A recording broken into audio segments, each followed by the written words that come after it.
Hello everyone, welcome to Magnet Brains. I'm Vanya Narain, your IGKO, that's International GK Olympiad Educationist for grade 9th. And you can see over here, आज का जो हमारा topic है, we are going to discuss, ये social studies का topic है. Obviously MCQs कर रहे हैं हम. एमसीक्यूज हम कर रहे हैं अभी बिगनर लेवल के, जो कि इनिशियल लेवल है, of course you know that right. लेकिन इसमें सोशल स्टडीज़ है, तो आपको ये मालूम है कि इसमें हिस्ट्री, ज्योग्राफी एंड सिविक्स तीनों के एमसीक्यूज कवर होंगे और तीनों हम ऑलरेडी पढ़ चुके हैं. They will be certain things जो आपको मैंने पढ़ाई हुई है, they will be certain things जो हम डिस्कस करेंगे, बट आई एम श्योर ये जो पूरे एमसीक्यूज हम करने वाले हैं beginner, intermediate and advance level के, उसमें इतने क्वेश्चंस आपके कवर हो जाएंगे. अगर आपने अच्छे से पढ़ा है तो आपको इतना समझ में आ जाएगा that we will be able to solve most of the things that may come. ठीक है, आईजीक्यू का एग्जामिनेशन है. As you know that there is no कोई स्पेसिफिक जिसको कहते हैं कि वाटर टाइट कंपार्टमेंट में सिलेबस नहीं है कि आपको इतने चैप्टर, जैसे स्कूल में होता है ना कि 5 चैप्टर्स दिए हुए हैं, आपको वही पढ़ना है, जो आपका क्वेश्चन आएंगे उन्हीं 5 में से आएंगे. ऐसा नहीं है. There is a very wide line of subjects. हम जानते हैं, हमने टॉपिक कवर कर लिए हैं एंड हमें जितनी चीज़ें इंपॉर्टेंट लग रही थी हमने वो कवर कर लिए हैं. मतलब जिसको हम कहते हैं कि मेहनत करना हमारे हाथ में है, so we are doing that. और आपको मालूम है मैग्नेट ब्रेन्स एक ऐसा चैनल जिसपे आपको कोई सब्सक्रिप्शन नहीं लेना है, कोई फीस नहीं भरनी है, कोई कूपन कोड आपको यूज़ नहीं करना है. आपको मिलता है 100% फ्री कंटेंट और क्वालिटी कंटेंट आपके घर पे, राइट.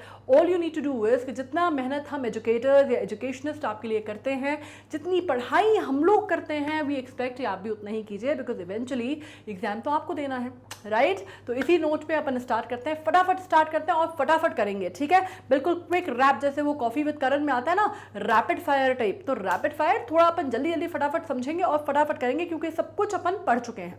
ठीक है, जल्दी से स्टार्ट करते हैं बिगनर लेवल के एमसीक्यूज और शुरू करते हैं. पहला क्वेश्चन जो है वो आ जाता है कहां से, the rain of Chandragupta Maurya. अब चंद्रगुप्त मौर्य, जिसको आप जानते हैं मौर्यन डायनेस्टी, या हम नाम लेते हैं इनका चाणक्य का, है ना. चंद्रगुप्त मौर्य, चाणक्य, अशोका, बिंबिसारा नाम कहीं सुने हुए लग रहे हैं, ऑफ कोर्स सुने हुए लग रहे हैं. हमने हिस्ट्री में इनके बारे में काफ़ी सारा कुछ पढ़ा है. और इनफैक्ट जब हमने एंशिएंट इंडिया की टाइमलाइन पढ़ी थी तब हमने इनके बारे में काफ़ी सारी बातें डिस्कस की थी. जब मैंने आपको बताया था कि मगधन एम्पायर की जब हमने बात की थी, तो मगधन एम्पायर जो इनिशियली वैदिक पीरियड से अगर हम स्टार्ट करते हैं तो मगधन एम्पायर हम समझते हैं लेटर वैदिक पीरियड में. तो मगधन एम्पायर मतलब जो महाजनपद थे उसमें से एक जनपद जो था वो मगध था, और उसमें से मगध जो था उसमें 3 एम्पायर्स बनते हैं. ठीक है, तो उसका जो एक और लास्ट एम्पायर रहता है मगधन एम्पायर में, वो रहता है नंदा एम्पायर. ठीक है, और नंदा एम्पायर को वही एम्पायर रहता है, नंदा एम्पायर, जिससे अलेक्जेंडर द ग्रेट भी जो है वो फाइट नहीं करता, क्योंकि उनके इन्फेंट्री वगैरह इतनी बड़ी रहती है धन नंदा की, और इतनी सारी चीज़ें उनके पास रहती हैं. ऑफकोर्स अलेक्जेंडर के जो सिपाही हैं वो ऑलरेडी हाथ खड़े कर चुके होते हैं कि भाई हम बहुत थक गए हैं और अब हम वापस जाना चाहते हैं अपने गांव या अपने देश मैसेडोनिया, बेसिकली वापस लौटना चाहते हैं. तो वो उससे कॉन्फ्लिक्ट में नहीं पड़ता. और नंदा डायनेस्टी की जो बुनियाद हिलाता है, तख्ता पलट करता है, वो एक बच्चा रहता है जो कि क्षत्रिय परिवार से नहीं रहता, जिसका जो परिवार है वो बहुत हम्बल रहता है, जिसके बारे में ये कहा जाता है कि उसके फादर बाबर रहते हैं, उसकी माँ जो है वो कोटुसियन रहती हैं. लेकिन उस बच्चे को तैयार करता है एक बहुत ही, जिसको आप कहते हैं बहुत ही जो सबसे अच्छा स्ट्रैटेजिस्ट माना जाता है, मिलिट्री स्ट्रैटेजिस्ट, इकोनॉमी स्ट्रैटेजिस्ट माना जाता है, कौटिल्य, जिसको आप चाणक्य बोलते हैं, जिसकी चाणक्य नीति हम आज तक पढ़ते हैं. वो इस बच्चे को तैयार करता है. He was the king maker and he makes the king Chandragupta Maurya. और चंद्रगुप्त मौर्य एक ऐसी डायनेस्टी की स्थापना करते हैं जो कि पहली बार इतने बड़े स्तर पे जिसने भारत को यूनिफिकेशन का काम किया. ठीक है, इतना सब कुछ पढ़ लिया हमने, तो ऑफ कोर्स वी नो कि चंद्रगुप्त मौर्य की डायनेस्टी कब की है. तो मैं आपको बता दूं, ये हम डिस्कशन कर चुके थे. 324 बीसी से लेके 299 बीसी तक जो है वो चंद्रगुप्त मौर्य की डायनेस्टी है या रेन कहलाता है. ऑलराइट, नाउ नेक्स्ट क्वेश्चन जो है, इसमें आपको नेक्स्ट जो है चंद्रगुप्त मौर्य के बाद जो सबसे इंपॉर्टेंट नाम आता है वो अशोका का आता है. वो आप जानते हैं, when we talk about the Mauryan dynasty, आपको मालूम है कि अशोका जो आज की डेट में आपको मालूम है कि हमारा जो लायन कैपिटल ऑफ सारनाथ है वो अशोका की वजह से है. जो अशोक चक्र हमारे तिरंगे में है वो अशोका के नाम पे है. तो of course you know that one of the most important of the rulers of the Mauryan dynasty was हुम, अशोका. और वो बुद्धिज्म से या धम्मा से बहुत रिलेटेड है, और उनका दिल कब परिवर्तन होता है, हृदय परिवर्तन होता है उनका कलिंग वॉर के बाद. ठीक है, ये चीज़ समझ में आ गई। Now let's come to another one, the person who establish British rule in India. British rule establish करने वाला व्यक्ति भारत में कौन था? ये जो सवाल है ये इंपॉर्टेंट है, और ये सवाल मैंने जब आपको बिगनिंग पढ़ाई थी ब्रिटिश रूल की, या मैंने आपको पढ़ाया था जब मॉडर्न इंडिया हम पढ़ रहे थे, तब मैंने आपको ये नाम बताया था। इसमें एक और नाम आया था हेक्टर का, है ना, मेजर हेक्टर का। मेजर हेक्टर का नाम हमने लिया था बक्सर की लड़ाई में, बक्सर के युद्ध में, जो कि बैटल ऑफ पलासी के 7 साल बाद होता है। ठीक है, बैटल ऑफ पलासी मुझे क्यों याद आ गया? क्योंकि अगर आपको याद हो, बैटल ऑफ पलासी जो कि ब्रिटिश फोर्सेस के बीच में हुआ था, और किसके बीच में हुआ था? ब्रिटिश फोर्सेस का किसने कमान संभाली थी? रॉबर्ट क्लाइव ने। ठीक है, और इंडिया में कौन था? सिराजुद्दौला, जो कि कौन थे? नवाब ऑफ बंगाल। उनके बीच में ये युद्ध हुआ था, और रॉबर्ट क्लाइव ने एक्चुअली सिराजुद्दौला की जो पूरी की पूरी जो आर्मी थी उसको हरा दिया था। Of course by hook and by crook किया था इन्होंने ये, क्योंकि मीर जाफर को इन्होंने अपनी तरफ पैसे देके, जो ब्राइब करके इन्होंने मीर जाफर को मिला लिया था, और उसको ये बोला गया था कि उसको बाद में बंगाल का नवाब बना दिया जाएगा। और इस वजह से सिराजुद्दौला की जो आर्मी है वो बुरी तरह पराजित होती है, और बैटल ऑफ पलासी जो है वो बहुत ही, जिसको आप कहते हैं, निर्णायक बैटल रहती है। बिकॉज ऑफ दैट पूरा जो भारत में, आप एक तरह से कह सकते हैं, जो बंगाल पे जो कब्जा था वो हुआ, हुकूमत आई किसकी? ब्रिटिश राज की। और ब्रिटिश राज ट्रेडर्स से फॉर्मली आप कह सकते हैं कॉलोनियल एम्पायर की जो शुरुआत मानी जाती है, उसमें 2 वॉर जो सबसे इंपॉर्टेंट मानी जाती हैं वो कहती हैं battle of Plassey and battle of Buxar. इसने पूरे के पूरे इतिहास का, जैसे आप कह सकते हैं, कि चक्का घुमा के रख दिया था। ठीक है, मतलब इससे इनको ये समझ में आ जाता है कि अब ये कॉलोनी के तौर पे इंडिया को अपने अधीन कर सकते हैं। ये जो सोच है, इसकी जो पहली शुरुआत, ये पहली, जिसको आप कहते हैं कि पहली विक्ट्री या पहली विजय थी, वो रॉबर्ट क्लाइव ने इनको दिलाई थी। इस वजह से इसको कहा जाता है कि ब्रिटिश रूल की शुरुआत करने वाला रॉबर्ट क्लाइव है, क्योंकि उसने इनके लिए बैटल ऑफ पलासी जीता था। जिसके बाद बैटल ऑफ बक्सर जब जीता गया, जो कि हेक्टर ने जीता, उस टाइम पे रॉबर्ट क्लाइव था, क्या था, बना दिया गया था? गवर्नर जनरल बना दिया गया था बंगाल का। ठीक है, और फिर जो है पूरा भारत जो है इनके लिए खुल जाता है, और पूरा भारत धीरे धीरे धीरे धीरे करके क्या बन जाता है? आपको मालूम है कि कॉलोनी बन जाता है ब्रिटिशर्स की। ठीक है, तो इस वजह से कहा जाता है the person who established the British rule in India is Robert Clive. Now official language Pallavas की क्या थी? अब इसमें एक चीज समझो, पल्लव डायनेस्टीज जो है, आपने साउथ इंडियन डायनेस्टीज की जब बात की थी मैंने, जिसमें मैंने चेरास का, पंड्यास का, और किसका, चोलास की बात की, जो कि बहुत फेमस डायनेस्टीज हैं। वैसे और भी डायनेस्टी थी, सतवाहंस थे, कुशांस थे, है ना। तो वैसे ही एक पल्लव डायनेस्टी थी, जो कि तमिल डायनेस्टी थी। इसके बारे में मैं लिख देती हूँ, पल्लव्स व तमिल डायनेस्टी, जिन्होंने 897 CE तक इनका राज रहा। और ये कब आई? जब इनने सतवाहंस को उखाड़ फेंका। सतवाहंस के डाउनफॉल के बाद पल्लव जो है ऊपर आए। ऑफ कोर्स तमिल डायनेस्टी थी, तो इनकी जो ऑफिशियल लैंग्वेज थी वो तमिल थी। ठीक है, जो इनकी बोलचाल की भाषा थी वो संस्कृत तमिल थी। ठीक है, और इनकी जो और अगर आप बात करते हैं, थोड़ा सा और अगर बोलचाल में और जाते हैं, तो ये प्राकृत भी यूज करते थे। ठीक है, तो इसका आंसर अगर आप देखें तो बेसिकली संस्कृत, तमिल संस्कृत भी इनकी लैंग्वेज थी, प्राकृत भी इनकी बोलचाल की भाषा थी, which was use by commoners. But official language अगर हम बात करते हैं तो इनकी तमिल थी। ठीक है, तमिल थी। ये क्लियर हो गया है? तमिल डायनेस्टी थी 897। अच्छा, इनिशियल पेज भी तो लिख दूं मैं इसका, 897, 275 से 897। ठीक है, ये इनका फेज माना जाता है। 275 से 897 तक इन्होंने राज किया। मिटा दूं? Okay. Now which statement is incorrect as the function of न्याय पंचायत? ये न्याय पंचायत या पंचायत राज हमने कब पढ़ा था? लोकल गवर्नमेंट में, है ना, लोकल गवर्नमेंट में। अब इसमें नाम समझो, न्याय पंचायत। ठीक है, न्याय पंचायत मीन्स क्या बात हो रही है? जुडिशियल। ठीक है, of course we are talking about judicial. ठीक है, अब इसमें अगर आप बात करते हैं, जब जुडिशियल मतलब क्या, आप कोर्ट्स वगैरह में जाते हैं, न्याय के लिए जाते हैं, जस्टिस के लिए जाते हैं, उससे रिलेटेड बात हो रही है, लीगल बात हो रही है ना। ये समझ में आ गया न्याय पंचायत से। अब इसमें देखो, basically it maintains village schools. न्याय पंचायत का काम नहीं होगा। क्यों करेंगे? न्याय पंचायत क्यों करेगी ये काम, है ना। रन हेल्थ सेंटर नहीं। क्या ये फार्मर्स को लोन देने का काम करते हैं? नहीं करते। जाहिर सी बात है, अगर इसमें ये होता है कि पंचायत बैठी है, पंच परमेश्वर बैठे वाला जो फंडा था ना, जो न्याय हो रहा है, अगर ये लिखा होता कि आपने किसी ने कोई वो क्राइम किया है और आप उसकी बात कर रहे हैं, तो वहाँ पे आपको समझ में आता। लेकिन ये तीनों ही फंडे जो है यहाँ पे काम नहीं करते, तो ये जो आंसर है ऑल ऑफ द अबव हो गया। ठीक है, अब यहाँ पे हम बात कर लेते हैं 5वें क्वेश्चन पे, और हम बात कर लेते हैं फ्रंटियर गांधी की। ठीक है, फ्रंटियर गांधी किसको कहते हैं? फ्रंटियर गांधी से मैं आपको बता दूं, इसका मतलब होता है नॉर्थ वेस्टर्न फ्रंटियर। ठीक है, इसका जो आशय है वो है नॉर्थ वेस्टर्न फ्रंटियर, और ये नाम उनको दिया जाता है जिनको आप कहते हैं, इनको बादशाह खान भी कहा जाता है, बच्चा खान भी कहा जाता है, फ़कीर अफ़गानिस्तान भी कहा जाता है, बहुत सारे नाम हैं इनके। और ये बेसिकली पश्तून थे, बहुत ही जिसको आप कहते हैं एकदम ब्रॉनी और बहुत ही लंबे चौड़े, बहुत ही खूबसूरत अफ़गानी थे, पश्तून थे। और इनको कहा जाता है कि इन्होंने खुदाई खिदमतगार जिसको मैंने कहते हैं, एक रेजिस्टेंस मूवमेंट था, खुदाई खिदमतगार।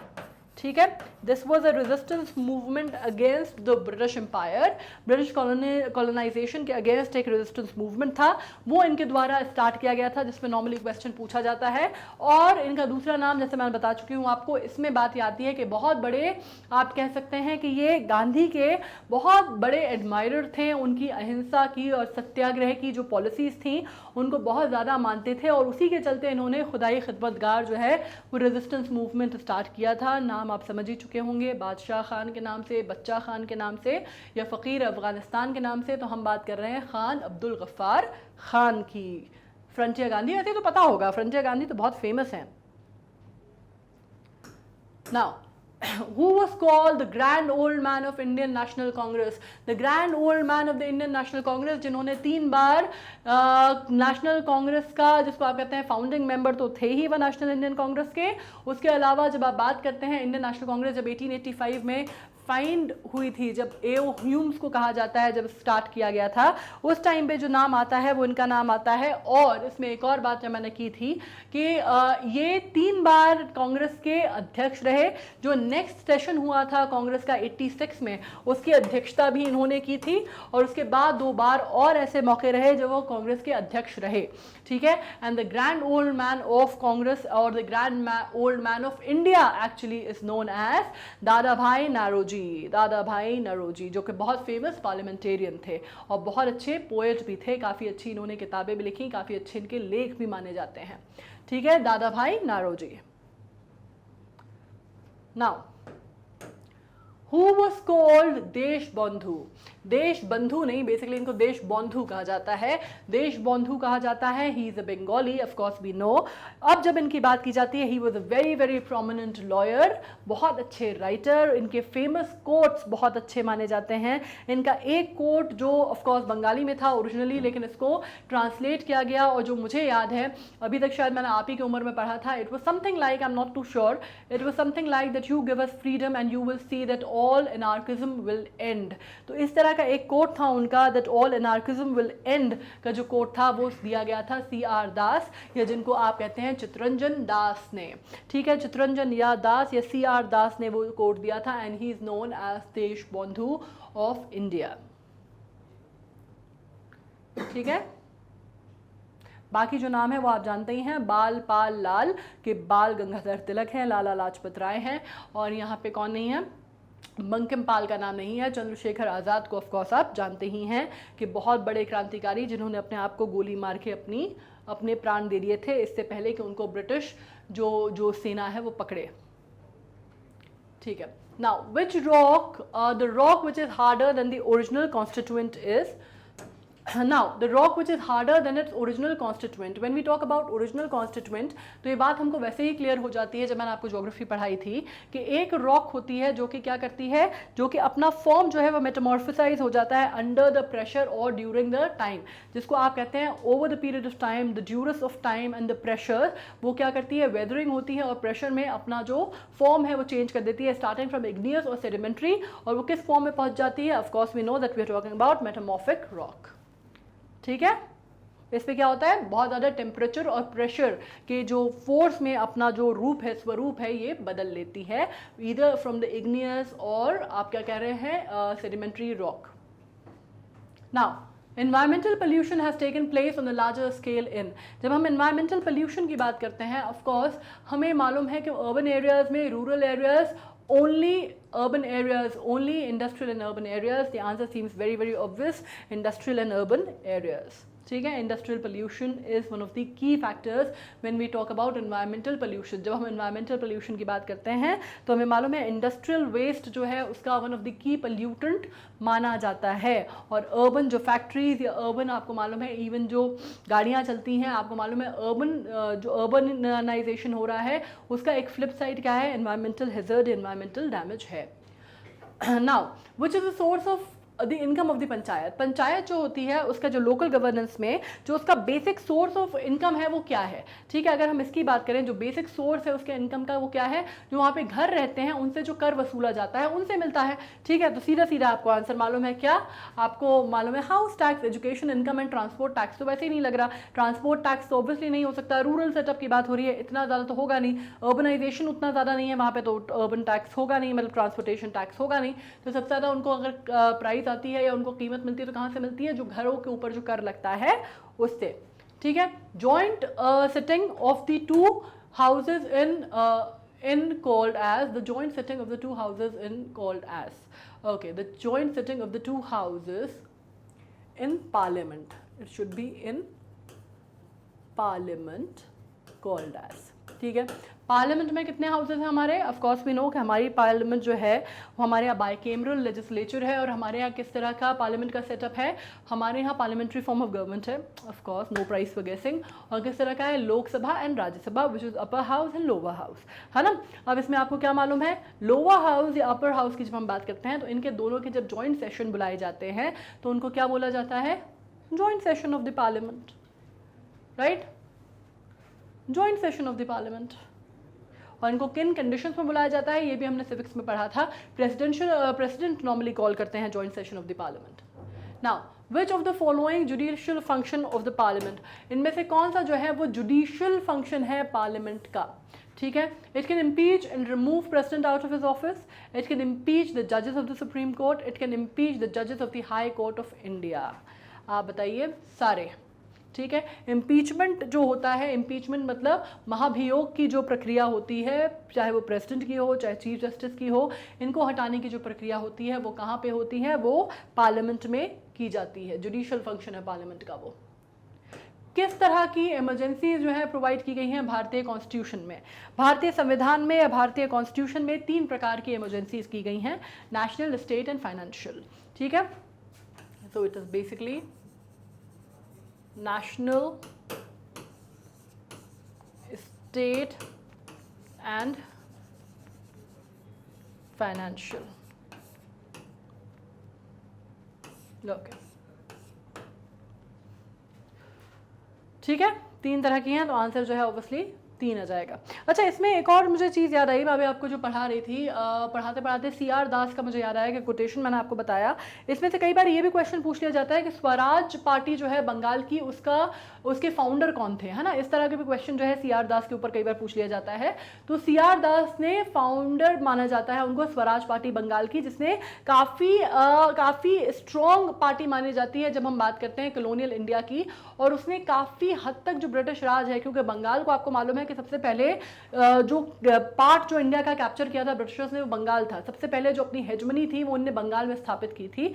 तो और बंगाल सबसे ज़्यादा समृद्ध स्टेट था उस टाइम पे जब पहले ब्रिटिशर्स आए और उन्होंने अपनी हेजमनी स्थापित की वहाँ पे, ठीक है। सबसे ज़्यादा अगर आप बात करते हैं, हमारा जो आपको मालूम है Britishers as a trading partners आए थे, है ना, कंपनी स्टैब्लिश करके आए थे, ईस्ट इंडिया कंपनी।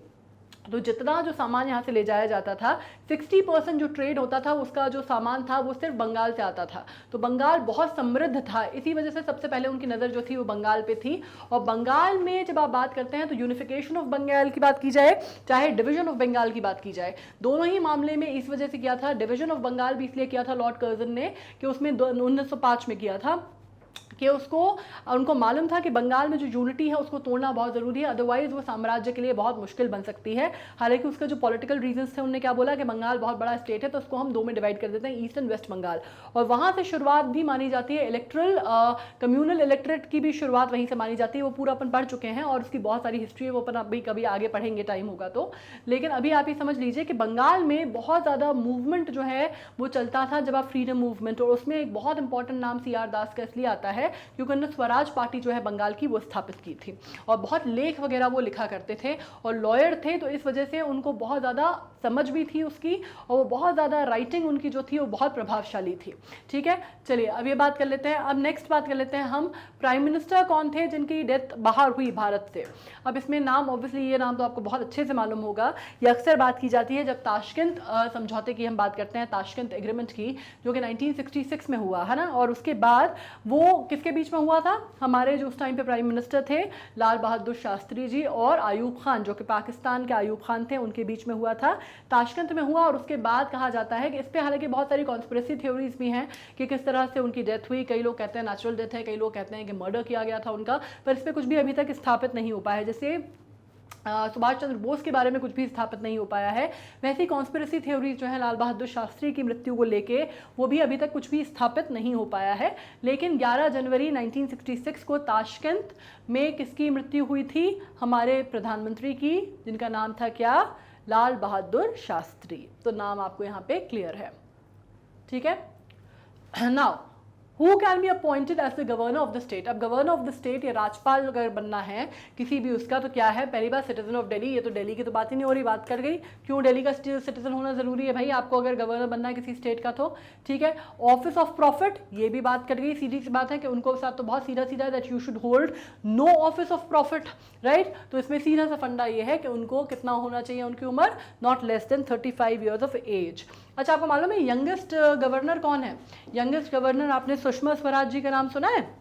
जी ऑफकोर्स सुना होगा, सुषमा स्वराज जी का नाम तो सबने सुना है। सुषमा स्वराज के जो हस्बैंड हैं स्वराज जी, वो इंडिया के सबसे यंगेस्ट गवर्नर थे। जानते हैं आप ये बात? ठीक है, चलिए now the gap between the two consecutive sessions of the parliament can not be more than, ये मैंने आपको एक बार बताया था कि जब हम पार्लियामेंट को रन करते हैं या पार्लियामेंट जब आती है, मतलब जो पार्लियामेंट सेशंस होते हैं तो कम से कम साल में 2 बार पार्लियामेंट सेशन होना अनिवार्य है। तो उसमें बहुत सीधा सा है, टेक्निकल क्वेश्चन नहीं है कि अगर साल में 2 बार होना अनिवार्य है तो मतलब क्या 6 महीने से ज़्यादा का गैप नहीं हो सकता, राइट। 6 महीने से ज़्यादा का गैप नहीं हो सकता, कम से कम साल में 2 बार मिलती है parliament. Now, maximum number of members in the Lok Sabha should not exceed, जो हाईएस्ट नंबर है मेंबर ऑफ द लोकसभा वो कितने हो सकते हैं। इसमें मैंने आपको बताया था कि जो नंबर है 552 है, ठीक है, जिसमें से आपको 2 एंग्लो इंडियंस भी जो है वो नॉमिनेट किए जाते हैं। किसके द्वारा किए जाते हैं? वो प्रेसिडेंट द्वारा। लेकिन हालांकि अभी अगर आप देखें तो हाल में वो जो सीट्स हैं वो वेकेंट हैं। तो अभी अगर आप नंबर देखेंगे टोटल तो हमारे यहाँ कितने हैं, 543 मेंबर्स हैं लोकसभा में, ठीक है। और टोटल कितना है जो कि एक्सीड नहीं हो सकता वो मैं आपको बता ही चुकी हूँ, वो 552 है। मैक्सिमम सीट्स मतलब feudalism is centred around what? Feudalism जब हम बात करते हैं इसमें एक बहुत अच्छी बुक भी है माय फ्यूडल लॉर्ड करके, है ना, वो आपने सुनी होगी। और फ्यूडलिज्म जब हम सोचते हैं तो हम क्या जमींदारी की बात कर रहे हैं, जागीर की बात कर रहे हैं, है ना। तो जागीर और जमींदारी आपने पुरानी पिक्चरों में देखा होगा, उसमें ठाकुर जो रहते हैं वो जमींदार रहते हैं। या आपने काफ़ी सारी मूवी देखी होंगी कि लाला मेरे उसके पेपर्स वापस कर दे टाइप के ना, ज़मीन के। तो किससे रिलेटेड है? फ्यूडलिज्म, माय फ्यूडल लॉर्ड या फ्यूडलिज्म या जागीरदारी, जाहिर सी बात है लैंड से रिलेटेड है। तो आंसर इज सी, लैंड, ठीक है। अब इसमें हम बात कर लेते हैं a new language developed in India during the medieval age. अब इसमें एक बात समझो, क्या हुआ था मिडीवल एज जब आप इंडिया की बात करते हैं तो आपको मालूम है हमने बात की थी डायनेस्टीज, ठीक है, डायनेस्टीज की हमने बात की थी। इसमें हमने फिर क्या बात की थी? हमने बात की थी मुस्लिम्स इन्वेडर्स की इंडिया में, जिनमें किनका नाम आ जाता है? गजनवी का नाम आता है, कासिम का नाम आता है ना, इनका नाम गौरी का नाम आता है। हमने इनके बारे में बात किया। अब हम ये जानते थे कि सारे कहाँ से आए थे, ये आए थे कहाँ से? खलीफा जो था इराक का, जो कि उस टाइम पे जिसको क्या बोलते थे अपन, उस टाइम पे बताओ क्या बोला जाता था? फारस बोला जाता था, है ना, फारस बोला जाता था। फारस, और उस टाइम पे भाषा कौन सी भाषा चलती थी? फारसी चलती थी, राइट। तो ये जो खलीफा थे या ये जो लोग थे कहाँ से आ रहे थे? ये ईरान से आ रहे थे या फिर ये टर्क से आ रहे थे। तो इनकी जो लैंग्वेज चलती थी वो कौन सी? फारसी चलती थी, अरबिक चलती थी, या फिर क्या चलती थी? ये चलती थी ज़्यादातर टर्क्स, ठीक है। लेकिन अब जब ये इंडिया आए, स्पेशली दिल्ली सल्तनत के टाइम पे, तो वहाँ पे दिल्ली सल्तनत में एक लैंग्वेज चलती थी जिसको आप बोलते हैं हैरानी, ठीक है। हैरानी करके एक लैंग्वेज चलती थी, और ये वहाँ की लैंग्वेज जो थी पर्शियन, है ना, पर्शियन और अरबिक और टर्क, ये जब लैंग्वेजेस मिली तो क्या हुआ वहाँ पे? जो पर्शियन और टर्क, अब ये लैंग्वेज जब मिली और हिंदुस्तानी से मिली और जो भारत की भाषा है उससे मिली, तो क्या हुआ? एक कस्प लैंग्वेज का डेवलपमेंट हुआ, ठीक है। एक मिलती जुलती भाषा जो है वहाँ की बनी। ये लोकल भाषा जब मिली इनसे, तो क्या हुआ? एक नई भाषा जो है वो उभर के सामने आती है, और वो भाषा फिर आगे चल के आप उसको हिंदुस्तानी समझते हैं। और हिंदुस्तानी भाषा जो है, जिसका कहा जाता है जिसकी शुरुआत जो है भारत से हुई, और वो भाषा कौन सी है? उर्दू, ठीक है। Workers have nothing to lose but their chains. अब ये जो बात है ये कही गई है, ये कम्युनिस्ट थिंकिंग की सोच है, आई मीन कम्युनिस्ट थिंकिंग है।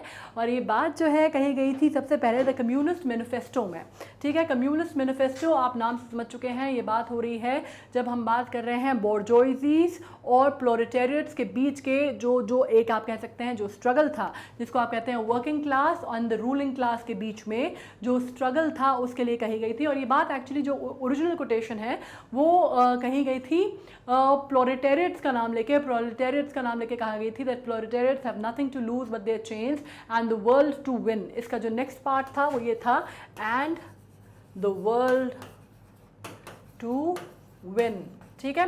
ये बहुत फेमस कोटेशन है, और आई एम श्योर आप, जब मैंने इतनी सारी बात की कम्युनिस्ट मैनिफेस्टो की और कम्युनिज्म की, तो आप समझ चुके हैं बात हो रही है कार्ल मार्क्स की, ठीक है। कार्ल मार्क्स की एक बहुत बढ़िया कोटेशन है जो मुझे बड़ी पसंद है।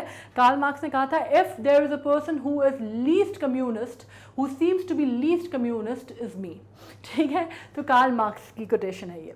नाउ अनदर वन कम्स, अब इसमें जब हम बात करते हैं the fall of the tsar Nicholas II USSR is also known as, तो जाहिर सी बात है कि जब निकोलस II की आप बात करते हैं या USSR की आप बात करते हैं, फॉल ऑफ द जार मतलब क्या? जार मतलब वहाँ के जो राजा होते थे, जो रॉयल्टी होती थी, उसको बोला जाता है, ठीक है।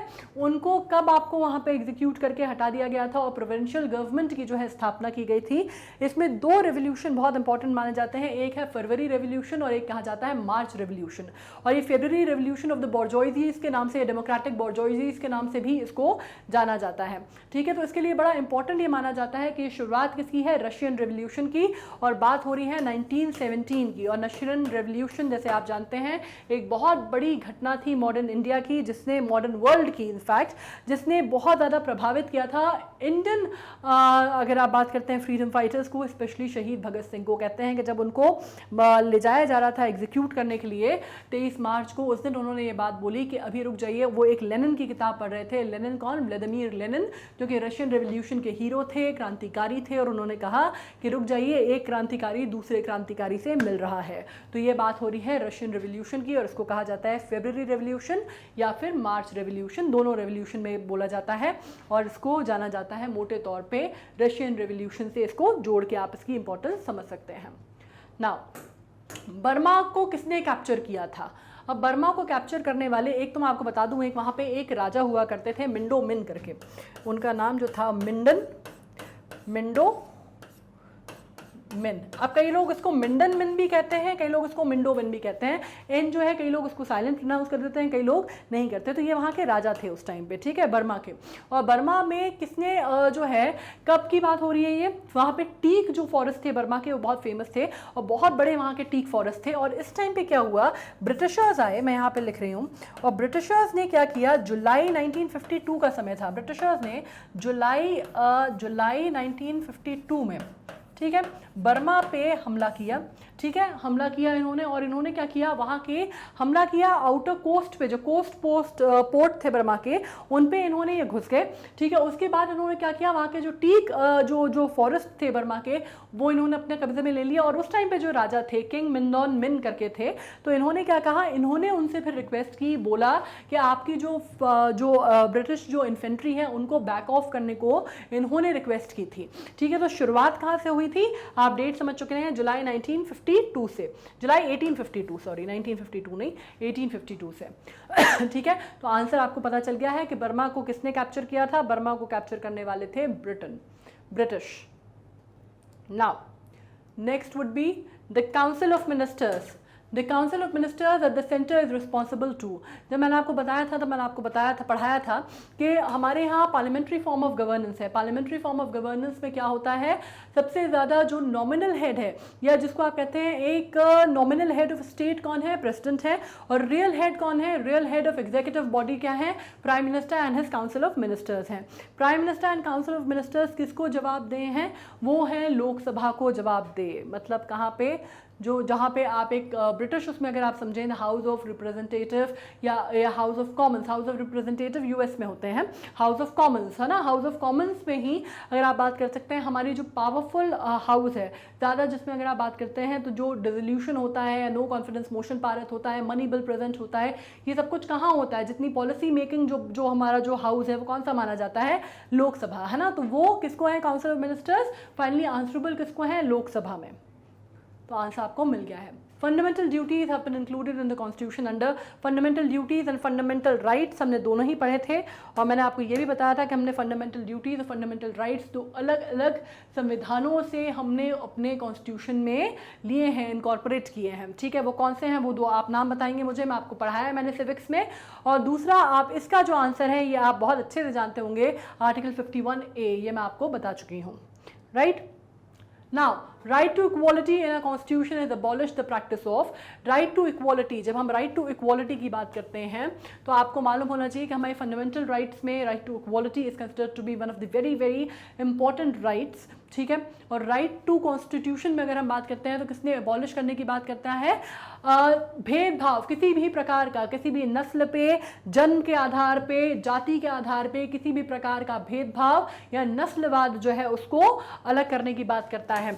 इसके बाद जब हम बात करते हैं आर्टिकल 14 to 18 जो है भारत का संविधान जो है वो हमें क्या देता है, वो बात करता है राइट टू इक्वालिटी की, ठीक है। 14 से 18 आर्टिकल जो है वो देता है, और इसमें हमने क्या चीज़ हटाने की बात की थी कि हम क्या चीज़ दूर करेंगे, अनटचेबिलिटी। जो हरिजन, जो हमारे दिमाग में जो कंसेप्ट है, जिसको आपको मालूम है कि पहले जो दलितों के साथ या हरिजनों के साथ, जिनको हरिजन ये नाम कहाँ से आया है, महात्मा गांधी का दिया हुआ नाम है। अनटचेबल्स पहले जो जिनके साथ भेदभाव किया जाता था, शूद्र, जिनको आपको मालूम है डिविजन ऑफ कास्टिसिज्म इन इंडिया, है ना, इसकी शुरुआत कहाँ से हुई है, लेटर वैदिक पीरियड से हुई है। अर्ली वैदिक पीरियड में भारत का जो, अगर आप बात करते हैं हमारे जो ग्रंथों की बात की जाए तो ऋग्वेद में कहीं पे भी इस तरह का कोई जिक्र नहीं है जहाँ पे आपको कास्ट का जिक्र है, लेकिन कास्ट जो है वो जन्म से आधार से निर्धारित होगी, इसका जिक्र नहीं है, ठीक है। अगर आप इसमें मंडल में बात करते हैं तो 9वें मंडल में भी जो बात की गई है कास्ट की, वो कर्म पे अब आधारित कास्ट का जिक्र है हमारे यहाँ ऋग्वेद में। उसके बाद जो आज की डेट में आप देख रहे हैं वो जन्म पे निर्भर जो होती है कास्ट, वो लेटर वैदिक पीरियड में है, जो आज तक चलती हुई आ रही है। और अब जब हमने अपना जो कॉन्स्टिट्यूशन बनाया है उसमें अनटचेबिलिटी को एबॉलिश किसने किया है, राइट टू इक्वालिटी के अंदर हुआ है। राइट टू इक्वालिटी कब आती है, 14 से लेके 18 तक। Now next, bronze was made by early man by mixing. Bronze age अगर आप बात करते हैं तो भारत तो कितनी होती है, भारत में 3000 CE जो है वो मानी जाती है, क्या ब्रॉन्ज एज मानी जाती है ना। 3000 जो है वो ब्रॉन्ज एज मानी जाती है हमारे यहाँ।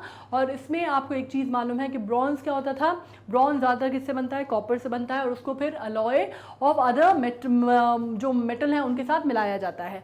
अर्ली पीरियड में जब हम बात करते हैं, शुरुआती दिनों में, जब लेटर वैदिक पीरियड से लेके पूरी प्रॉपर अगर हम ब्रॉन्ज एज की बात करते हैं तो क्या मिलाया जाता था आपको, जैसे मैंने जब लेटर वैदिक पीरियड बताया था तब भी मैंने आपको बताया कि लोग जो है बनाया करते थे ब्रॉन्ज मेटल, जो है मेटलर्जी जो है तब आ चुकी थी, और वो क्या बनाया करते थे, इनफैक्ट मेटलर्जी तो जो है वो हड़प्पन्स भी जानते थे, ठीक है। तो क्या बनाते थे उस टाइम पे, वो ब्रॉन्ज, कॉपर एंड ब्रॉन्ज बनाने के लिए वो क्या करते थे, कॉपर या जिंक मिलाते थे या कॉपर या टिन मिलाते थे, ठीक है, so answer is B, copper and zinc या copper and tin. Now the earliest language of the Aryans was, Aryans की जो अर्लीस्ट लैंग्वेज थी, आपको ये बात समझनी होगी कि सबसे पहली भाषा जो थी, अगर हम आर्यंस की बात करते हैं तो आपको मालूम है जो एक जो थ्योरी है आर्यंस की, वो मानी जाती है कि खैबर पास से वो आए थे इंडिया में, और कहाँ पे आके बसे, वो north western frontier of India में, जिसको सप्त सिंधु रीजन भी कहा जाता है। ठीक है, और ये भी कहा जाता है कि उसी टाइम पे अगर आप देखते हैं तो वेदा का काल माना जाता है, वो वेदों का काल माना जाता है, जिसमें 4 वेद, जिसमें ऋग्वेद, सामवेद, अथर्ववेद, सामवेद, यजुर्वेद और अथर्ववेद जो है इस तरह से आए। सीक्वेंस में नहीं बताया मैंने आपको, पहले ऋग्वेद आया था, उसके बाद आपका यजुर्वेद आया, फिर सामवेद, फिर अथर्ववेद आया, जिनको त्रय बोलते हैं लेटर वेद्स को। ठीक है, वो आए तो आपको मालूम है कि ये किस भाषा में लिखे गए थे, संस्कृत में लिखे गए थे। तो वी गॉट द आंसर कि अर्लीस्ट लैंग्वेज जो है वो आर्यंस की कौन सी है, संस्कृत मानी जाती है। ऑलराइट, और बाद में फिर ऑब्वियसली ब्राह्मण ग्रंथ वगैरह बने तो वो सिंपल बोलचाल की भाषा में बने, और फिर संस्कृत, और क्योंकि ब्राह्मणों का आप कह सकते हैं एक पॉइंट पे एट्रोसिटीज इतनी ज़्यादा हुई, कहा जाता है कि इतना ज़्यादा डिफिकल्ट, इतना ज़्यादा मुश्किल हो गया, क्लेशता इतनी आ गई धर्म में कि वहाँ से टूट के जो दो धर्म निकले वो जैनिज्म और बुद्धिज्म निकले। और उसमें से भी अगर आप देखते हैं तो फिर बुद्धिज्म वगैरह में अगर आप टेक्स्ट देखेंगे तो किसमें लिखे गए, प्राकृत भाषा में या पाली भाषा में लिखे गए, है ना, त्रिपिटका वगैरह के बारे में जिस पर हमने पढ़ा था। Now next, the election symbol of which party is lotus flower? Of course, वो तो हम सब जानते हैं। कहाँ पे बात होती है कि कीचड़ में भी कमल खिलते हैं, कमल खिलते हैं कीचड़ में भी। कहाँ, किसके बारे में बोला जाता है? Of course we know that we are talking about one and only the ruling party of India, the central party, the central government जो हमारी है बीजेपी, है ना, कीचड़ में कमल खिलता हुआ। खैर, विच of the regional party is correctly matched, जिसमें से कौन सी रीजनल पार्टी जो है वो करेक्टली मैच्ड है? AIADMK Tamil Nadu, national conference Jammu and Kashmir, Akali Dal Punjab, ये सारे ही। तो अब एक देखो यार, AIADMK में सबसे ज़्यादा नाम आप किसका जानते हैं? जयललिता का। जयललिता क्या, तमिल, क्लियर है, तो ये तो सही है। ठीक है, नेशनल कॉन्फ्रेंस किसका, आपका नाम सबसे पहले किसका दिमाग में आता है? फारूक अब्दुल्ला का। जम्मू एंड कश्मीर, ये भी सही है। अकाली दल पंजाब, तो ये आप तो बिल्कुल ही ऑब्वियस सा है ये तो। ठीक है, तो ये तीनों जो चारों हैं ये सब कुछ सही हैं, all of the above. Right, now which article state that the state can not discriminate a citizen on the basis of religion, race, sex etcetera? अब ये तो मैं आपको बता ही चुकी हूँ, है ना, ये तो हम अभी ऑलरेडी डिस्कस कर चुके हैं। ये अभी हमने जब मैंने इक्वालिटी पढ़ाया था तब मैं आपको बता चुकी हूँ, राइट टू इक्वालिटी, और आर्टिकल भी मैं आपको बता चुकी हूँ 14 से 18। तो आंसर जो है आपको मालूम है क्लियरली आर्टिकल 15, 14 से 18 के बीच में तो यही आ रहा है ना, article 15। Now next, all human beings are born free and all equals in dignity and right. This was proclaimed in the Declaration of Human Right. ये कहाँ पे है? ये तो खैर बहुत सिंपल सा आपको समझ में आ रहा है जब हम सारे ह्यूमन बींग्स की बात कर रहे हैं, are born free and equal in dignity and rights. So we are talking about declaration of human rights, जो कि डिक्लेरेशन ऑफ ह्यूमन राइट्स कब साइन हुआ था, इसके बारे में एक क्वेश्चन है जो हम आगे करने वाले हैं। ठीक है, लेकिन ये मैं बता दूं कि ये जो कोटेशन है ये बहुत इंपॉर्टेंट है, जिसमें बोला जाता है all men are born free and everywhere there are in chains. ये जो कोटेशन है ये सोशल कॉन्ट्रैक्ट की एक थ्योरी है जो कि बहुत इंपॉर्टेंट मानी जाती है, और एक बहुत बड़े फिलोसफर हैं, बहुत बड़े अपने आप में आप कह सकते हैं पॉलिटिकल थिंकर भी हैं, उनको ये श्रेय जाता है, उन्होंने इसका जो कोटेशन है उनकी है, ये जीन जैक रूसो नाम है उनका। ठीक है, तो रूसो की थ्योरी है ये, और रूसो का कोट है ये, जिसको आपने अपनी भाषा में इंग्लिश में इसको ट्रांसलेट किया गया है। जनरल कोट जो है ये वो ये है कि man are born free and everywhere there are in chains. ठीक है, तो उनकी लाइन जो है वो लेते हुए आपने कहा है all human beings are born free and all equal in dignity and rights. तो उन्हीं की बात को आगे बढ़ाते हुए इस चीज़ को डिक्लेरेशन ऑफ ह्यूमन राइट्स में ये लाइन जो है कोट की गई है। ठीक है, एनामिरेट करते हुए उन्हीं की बात को आगे। Now which of the following is a military pact? अब ये तो आपको बहुत अच्छे से मालूम होगा, इसलिए मालूम होगा कि जब हम सार्क की बात करते हैं तो आप जानते हैं south Asian cooperation, regional cooperation के ऊपर है। ठीक है, नासा आप जानते हैं क्या है, स्पेस एजेंसी है। इसरो जो है हमारे यहाँ की स्पेस एजेंसी है। तो नाम किसका आता है? नेटो का। और नेटो का आपको एक बात मालूम है, North Atlantic Treaty Organization. North Atlantic Treaty Organization ये जब साइन हुआ था 1949 में, 30 कंट्रीज इसमें हैं, और ये मिलिट्री पैक्ट है। ठीक है, और इस पर भी बहुत सारी बातें जो हैं वो हुआ हुआ कि मैड्रिड अलायंस में जो अभी नेटो का जो अधिवेशन हुआ था उसमें बात बोल दी गई कि भाई रशिया ने यूक्रेन के साथ जो किया उसके बाद रशिया को किसी भी तरह से नेटो में वो नहीं मिल सकती, क्या नहीं मिल सकती, भागीदारी नहीं मिल सकती, है ना। आप क्या पार्टनरशिप नहीं बोलेंगे ना, क्या बोलेंगे उसको, का मेंबर नहीं हो सकता रशिया। तो उसके ऊपर अभी बीच में जब ये रशिया यूक्रेन वॉर बहुत ज़्यादा चरम पे थी तब नेटो को लेके आपने सुना होगा बहुत ज़्यादा डिस्कशन और बहुत सारी बातें इस पे हो रही थी, ठीक है। तो ये बात जो है वो नॉर्थ अटलांटिक ट्रीटी ऑर्गेनाइजेशन की हो रही है, which is NATO. Now next, Which of the following pairs of the countries were superpower after Second World War?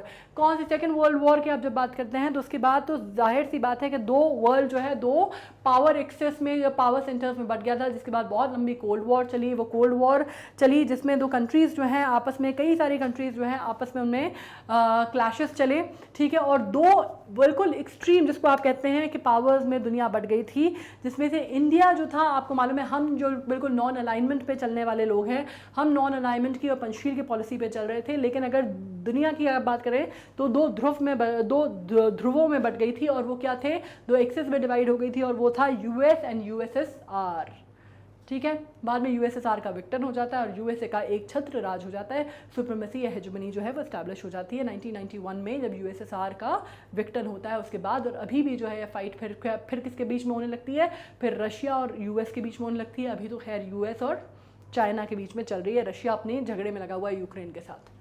Now the universal declaration of human right was adopted by, अभी ये declaration of human rights की हमने बात की थी, तो ये 10 दिसंबर 1948 को एक्सेप्ट किया गया था, ठीक है। इनिशियल लाइन आप इसकी पढ़ ही चुके हैं। ये सब क्वेश्चन ना कई बार इंपॉर्टेंट होते हैं, पूछ लिए जाते हैं। और बाय द वे किसने किया था, यूएन ने किया था, यूनाइटेड नेशंस ने किया था, ठीक है। तो आपसे पूछा जाए और आपको यही नहीं पता कि किसने किया था तो ये भी कंफ्यूजन हो जाएगा, यूनाइटेड नेशंस ने किया था। That line that demarcate India and dash is known as McMahon line. Radcliffe line बड़ी सिंपल सी है, रैडक्लिफ लाइन सबको मालूम है। मैकमोहन लाइन जो है वो इंडिया और चाइना को विभाजित करती है, ठीक है, इंडिया और चाइना को विभाजित करती है, डेमार्केट करती है मैकमोहन लाइन। रैडक्लिफ लाइन किसको करती है, इंडिया और पाकिस्तान को। The state that comprise more number of Buddhist vihar, जहाँ पे सबसे ज़्यादा बुद्धिस्ट विहार हैं वो कौन सा है, बिहार। क्यों है, क्योंकि अगर आपको मालूम है कि यहाँ से ही शुरुआत जो है यहीं से मानी जाती है। आपको मालूम है ना कि जब हम बात करते हैं गौतम बुद्ध की या हम बात करते हैं बोध गया की, तो वो बिहार में है। तो सबसे ज़्यादा अगर आप बिहारों की बात करते हैं, फिर वहाँ से उन्होंने क्या किया था, फिर वहाँ से वो नदी क्रॉस करके वो गए थे वाराणसी, फिर वाराणसी के साथ उनके अनुयायी उनसे मिलते चले गए थे, फिर वाराणसी और वाराणसी से फिर वो गए थे सारनाथ, और वहाँ पे उनका पहला बुद्धिस्ट काउंसिल हुआ था, है ना। बुद्धिस्ट काउंसिल उनका मतलब वो तो बाद में हुआ था, लेकिन अगर मैं बात करूँ तो सबसे पहला जो सम्मन है वो वहीं पे आया था सारनाथ में। लेकिन सबसे ज़्यादा बिहार की अगर हम बात करते हैं तो कब हुआ था, वो बिहार में आते हैं। और पहला सम्मन जो था वो सारनाथ में किया था बुद्धा ने, और पहला जो बुद्धिस्ट काउंसिल था, जो मैंने गलती से अभी बीच में बुद्धिस्ट काउंसिल और सर्मन बोल दिया था ना, तो उसमें कंफ्यूज नहीं होना। पहला बुद्धिस्ट काउंसिल जो था वो राजा अजातशत्रु के टाइम पे हुआ था राजगृह में।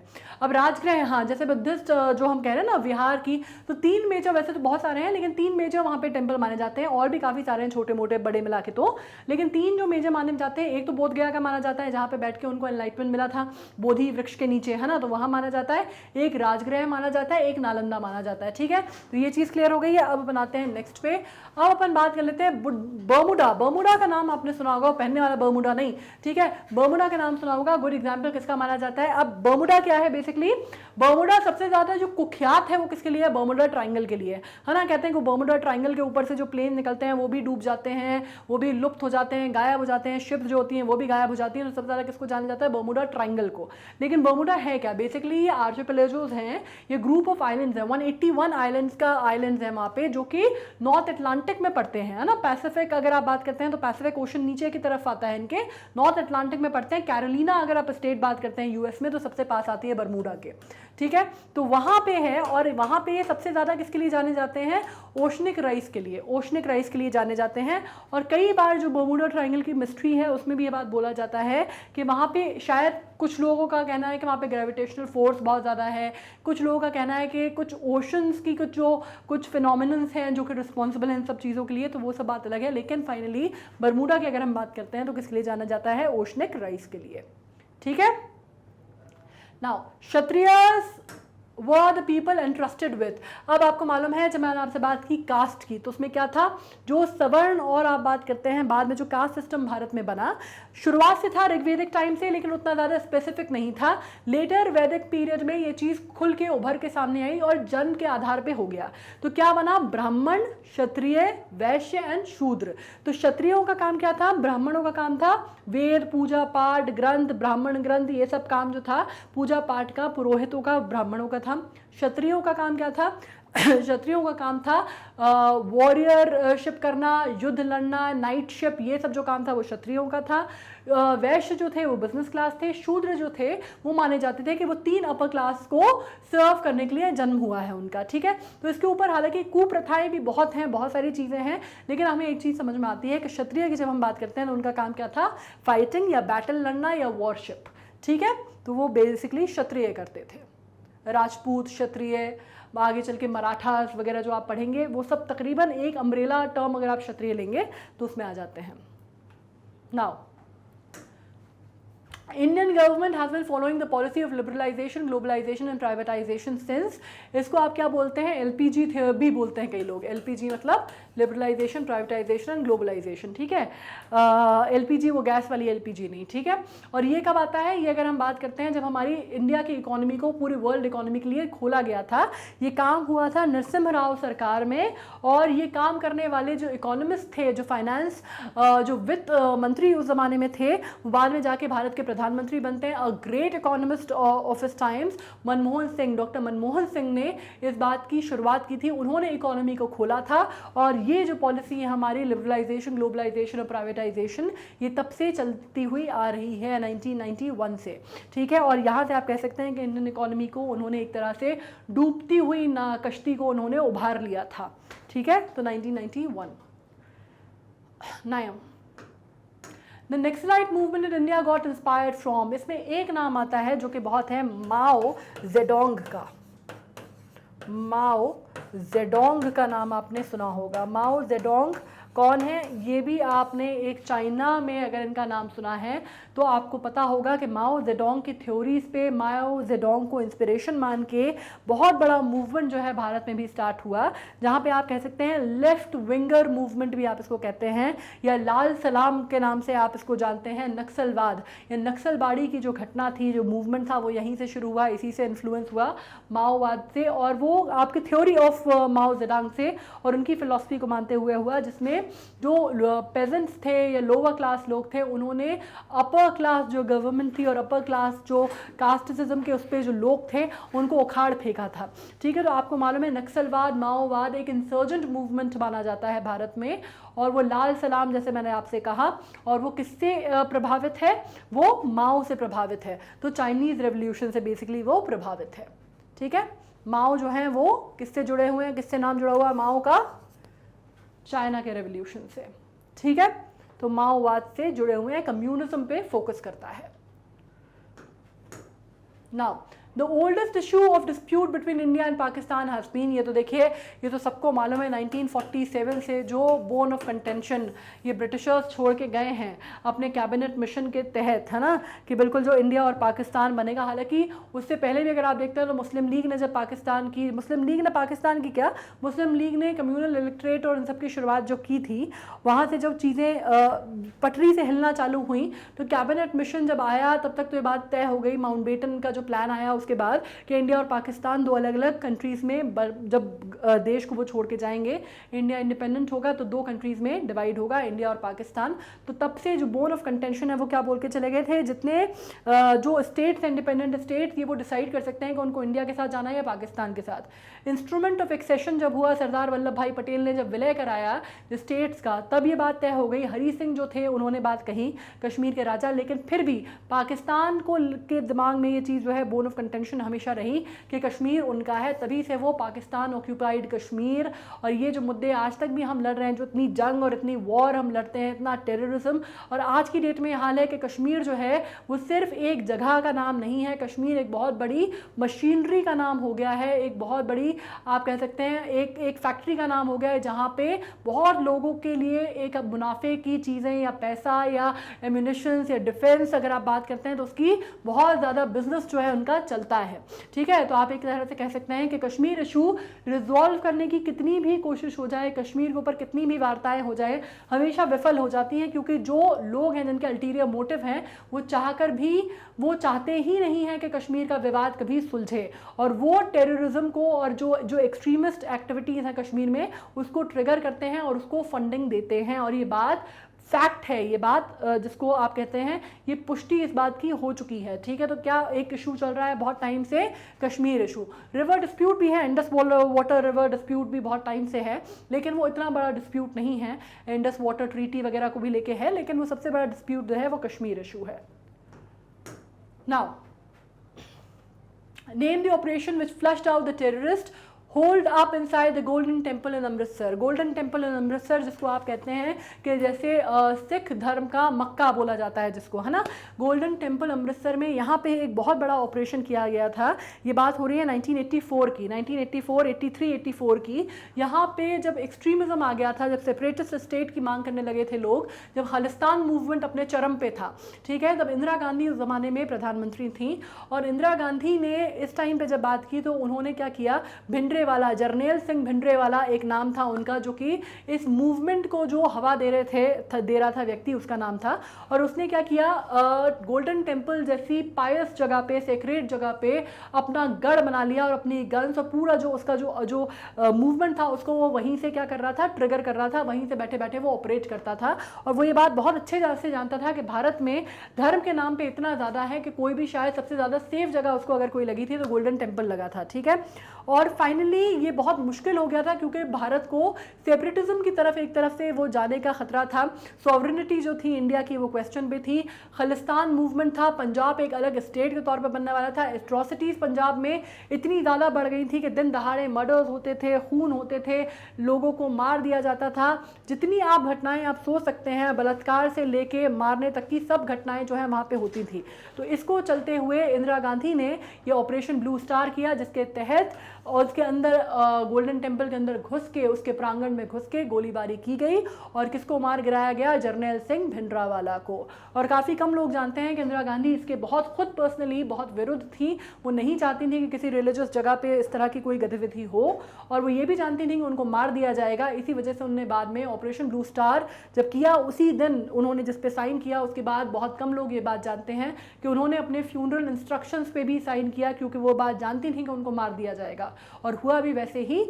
उसके बाद बहुत सारे जो लोग थे, जो सिख लोग, बहुत जिनकी भावनाएं बहुत आहत हुई थी, कई ऐसे आउटफिट्स उभर के आते हैं जिन्होंने प्रधानमंत्री को मारने की खुलेआम धमकी दी, और फाइनली सतवंत सिंह और बेअंत सिंह जो कि इंदिरा गांधी के प्रधानमंत्री के बॉडीगार्ड्स थे, उन्हीं ने उनकी हत्या कर दी। अक्टूबर 1984 में इंदिरा गांधी के उन्हीं के घर में गोलियां मार के हत्या कर दी गई, ठीक है। तो ये जो है आपको मालूम होना चाहिए, we are talking about Operation Blue Star, Operation Blue Star. अब नेक्स्ट क्वेश्चन कर लेते हैं, लॉन्गेस्ट डे सदर्न हेमिस्फीयर में कौन सा होता है। जब हम ग्लोब की बात करते हैं तो आपको मालूम है, ग्लोब पे हमारे ग्लोब को हम अलग अलग उसमें डिवाइड करते हैं, ठीक है। तो उसको आपने कुछ इमेजिनरी लाइंस हमने ग्लोब में बनाई होती हैं, जैसे मैंने बोला कि कुछ उसमें लॉन्गिट्यूड होते हैं, लैटिट्यूड होते हैं, इक्वेटर होता है जो कि 2 हिस्सों में डिवाइड करता है, और 2 हिस्सों में कौन से हिस्सों में डिवाइड करता है, नॉर्दर्न हेमिस्फीयर और सदर्न हेमिस्फीयर में, ठीक है। और ईस्टर्न और वेस्टर्न हेमिस्फीयर्स भी होते हैं। तो कैसे डिवाइड हो गया, उसमें लॉन्गिट्यूड हो गए, लैटिट्यूड हो गए, जिनको आप क्या बोलते हैं, पैरेलल भी बोलते हैं, है ना, ये इमेजिनरी लाइन्स है, Tropic of Cancer, Tropic of Capricorn, ये सब कुछ हो गया। तो अब जो अपर हेमिस्फीयर है, जिसको आप नॉर्दर्न हेमिस्फीयर कहते हैं ग्लोब में, उसमें जब हम बात करते हैं लॉन्गेस्ट डे की या लॉन्गेस्ट दिन की, मतलब सॉरी अब ये सदर्न हेमिस्फीयर की बात हो रही है, तो सदर्न हेमिस्फीयर में जो सबसे लंबा दिन और छोटी रात जो होती है वो किसकी होती है, वो होती है 22 दिसंबर की। और अगर आप यही बात कर रहे होते हैं नॉर्दर्न हेमिस्फीयर में, तो नॉर्दर्न हेमिस्फीयर में होता है 21 जून का दिन, 21 जून जो है वो सबसे लंबा दिन माना जाता है नॉर्दर्न हेमिस्फीयर का, ठीक है। दोनों क्वेश्चन बता दिए मैंने आपको, ये जो है वो सदर्न हेमिस्फीयर का है, ये जो है वो नॉर्दर्न हेमिस्फीयर का है, right. Now let's come to another one. Primary rocks जो हैं वो रिजल्ट है फॉलोइंग प्रोसेस का। अब प्राइमरी रॉक की अगर हम बात करते हैं तो क्या होता है, ये क्रिस्टलाइन रॉक्स होती है, मैं यहाँ पे लिख दे रही हूँ, जो कि क्या में होती है, जियोलॉजिकल एज अगर आप उनकी देखें तो सबसे पहले सबसे शुरुआती टाइम पे जो रॉक्स फॉर्म हो गई उनको हम बोलते हैं प्राइमरी रॉक्स, ठीक है।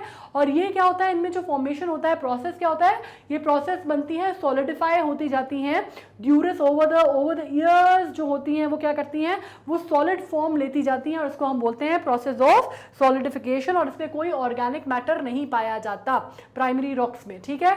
और ये क्या है, सॉलिडिफिकेशन। नाउ 45 आ जाते हैं, tropical cyclone.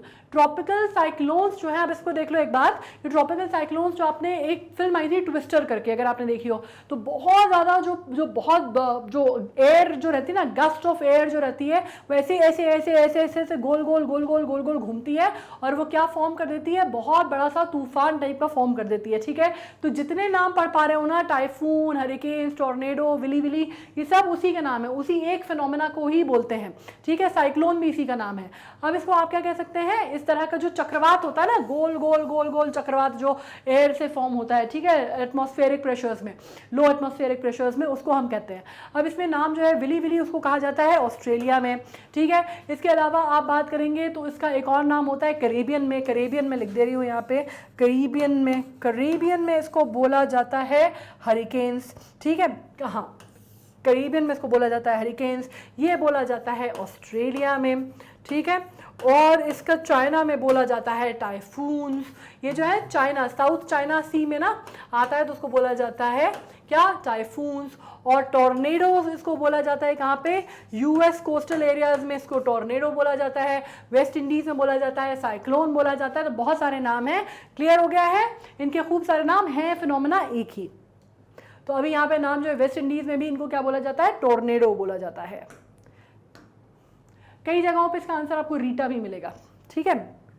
Now which of the following dam is not on river Krishna, river Krishna पे कौन सा डैम नहीं है।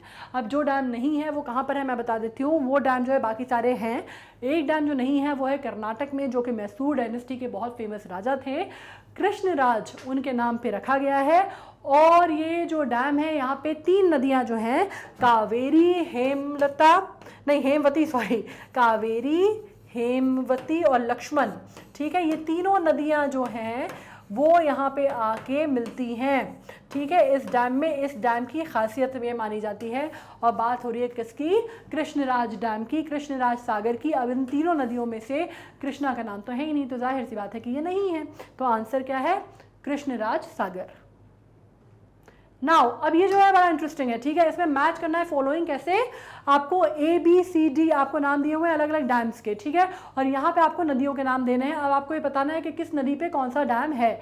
हीराकुंड डैम जो है ये आप जानते हैं महानदी के ऊपर है, ठीक है। तो आपको अगर एक का भी आंसर सही मालूम है ना, तो आप सारे जो है वो ठीक ठाक कर लेंगे। अब इसमें आप बात कर लेते हैं, रावी, चिनाब और ब्यास की बात हो रही है। ए का जो आंसर है वो 4 होना चाहिए, ठीक है। तो ए का आंसर जो है 4 जो है यहाँ पे 2 में आ रहा है, ठीक है, ए और बी में आ रहा है। जैसे मुझे अगर फॉर एग्जांपल एक का आंसर मालूम है, ठीक है। अब इसमें मैं एक और देख लेती हूँ। अब अरे यार, इसमें मैंने आंसर ही बता दिया तुमको, याक्स। चलो अब इसमें हम देख लेते हैं दूसरा क्या है, सलाल प्रोजेक्ट जो है, जैसे मैंने कहा। बी जो है थैन डैम जो है, थैन डैम जो है वो कहाँ पर है, देखो वो रावी पे है, ठीक है, थैन डैम रावी पे है, ये भी क्लियर है। अब इसमें नेक्स्ट चीज़ जो है अपन देखें कि इसमें बी में अगर अपन देख रहे हैं तो सी का 2 है आंसर, ठीक है। सी का अगर 2 है, चिनाब पे है सलल प्रोजेक्ट, ठीक है। तो पोंग डैम जो है वो कहाँ पर है, पोंग डैम जो है वो ब्यास पे है। ऑलराइट, तो आपको इसका आंसर क्या मिल रहा है, यहाँ पे बी पे आपको जाना है और इसका आंसर जो है 4, 3, 2, 1, ठीक है। Now the city located in the bank of Gomti is, Gomti नदी के किनारे कौन सा शहर बसा है। अक्सर कहा जाता है गोमती नदी के किनारे बसा है नवाबों का शहर। मुस्कुराइए, खुश रहिए, आप लखनऊ में हैं। बिल्कुल सही, इसका जवाब जो है वो है लखनऊ। लखनऊ शहर जो है वो गोमती के किनारे स्थित है, और इसी वजह से गोमती जो है वहाँ की बहुत बड़ी कॉलोनीज का भी नाम है। लखनऊ में अगर आपका कोई फ्रेंड वगैरह रहता है तो हमेशा पूछेगा कहाँ पे रहते हो भैया, तो गोमती नदी या गोमती नगर में, या इस टाइप की जो चीज़ें हैं लोग अक्सर आपको बोलेंगे। गोमती का नाम जो है वो लखनऊ के साथ जोड़ा जाता है। जैसे आपको मालूम है बहुत सारी चीज़ें जो हैं इसमें, जैसे यमुना का नाम कहाँ से जोड़ा जाता है, दिल्ली के पास, जमुना पार भी कहा जाता है। टेहरी डैम जो है उत्तराखंड का, वो कहाँ कंस्ट्रक्ट किया गया है, किस नदी पे किया गया है? टेहरी डैम जो कि दुनिया का सबसे ऊंची जगह पे बना हुआ डैम है, वो कहाँ पे किया गया है? भागीरथी पर। भागीरथी नदी है, और भागीरथी और अलकनंदा जब मिलते हैं, और ये कहाँ मिलते हैं? देवप्रयाग में मिलते हैं, ठीक है, देवप्रयाग में मिलते हैं। और देवप्रयाग में मिलके भागीरथी और अलकनंदा का जब मेल होता है तो बहुत ही इसको देख के आपका जो एकदम मन है वो प्रफुल्लित हो जाएगा, और ये आगे बनती हैं दोनों मिलके क्या? गंगा, ठीक है, गंगा नदी, ठीक है, ये भागीरथी पे बना हुआ है।